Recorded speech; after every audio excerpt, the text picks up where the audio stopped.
Today we're going to cover the complete ACM Salto integration.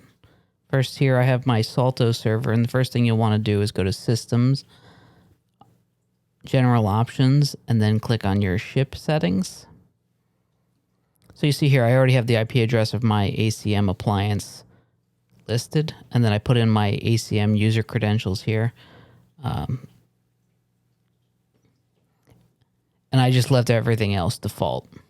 After that, you just go ahead and hit save. And then it's always a good idea to go and stop and start the services back up again.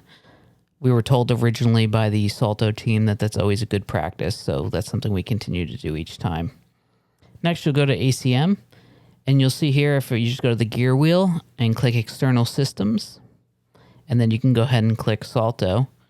And I just put the IP address of that Salto server right here, as well as my username and password. By default, the port was 8100, and you'll need to have those firewall ports enabled on your network. And after I go ahead and hit update, you'll see if I go to panels now, that Salto server has been added into ACM as a panel. So if I click on that, now I already have some doors added from the Salto side. So I'm going to go ahead and hit sync doors. And as soon as I do that, you'll see 2 doors have been updated.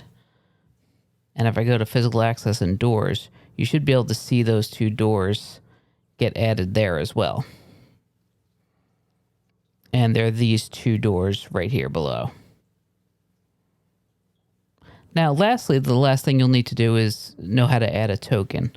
If you already have tokens in, you can hit the tokens button and download them to the appliance. Otherwise, you can go to identities and add an identity.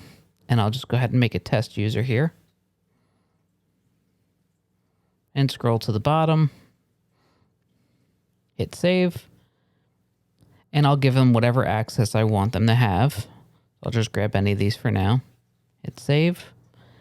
And then you'll change your token type from default to Salto. And then there's a couple different options here, but I'm going to use the Justin Mobile app. And you'll notice here under the mobile phone number, I'm not including the plus sign right now, and there's a reason why. I just want to show you what it does if you don't include that and some of these other options like revalidation. You'll see at the top it'll give you the warning that lets you know, hey, you need to have a plus sign before this mobile phone number. So once you go ahead and add that, and then if I look on the bottom here, there's enable revalidation. On the Salto side, they require you to check in essentially on the reader every couple of days. And you'll see I set it to 15. But the most you can actually do is 7. So if you hit save, it'll once again let you know that the current maximum is 7 days. So if I go ahead and hit 7 and then make the save, everything's done. And that's all you'll really need to do to get your Salto integration working with ACM.